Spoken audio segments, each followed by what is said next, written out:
নির্বাচন কমিশনকে একটি দলের ঊর্ধ্বে পড়া মেরুদণ্ডহীন প্রতিষ্ঠান বলে মন্তব্য করেছেন জাতীয় নাগরিক পার্টির মুখ্য সমন্বয়ক নাসির উদ্দিন পাটোয়ারি।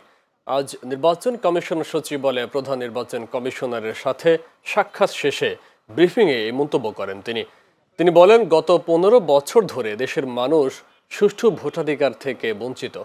বর্তমান পরিস্থিতিতে গণতান্ত্রিক প্রক্রিয়ায় অংশ নিতে চাইলে একটি দল ছাড়া অন্যদের বিরুদ্ধে নির্বাচন কমিশনই বাধা হয়ে দাঁড়াচ্ছে।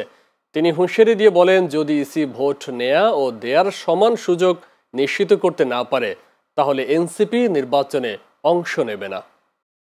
লুপহোলগুলো দেখিয়ে দিচ্ছি, তাদেরকে আমরা কারেকশনের সুযোগ দিচ্ছি।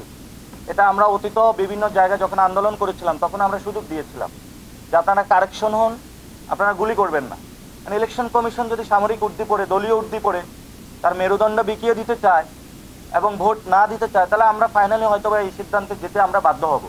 কিন্তু আমরা তাদেরকে এখনো সুযোগ দিচ্ছি, তাদের সে শুভোদয় হোক এবং গণতান্ত্রিক প্রক্রিয়া আসুক, ভোট নেওয়ার প্রসেস তারা শুরু করে বাংলাদেশকে গণতান্ত্রিক প্রক্রিয়ায় নিয়ে যাওয়ার জন্য তারা সচেষ্ট হবে।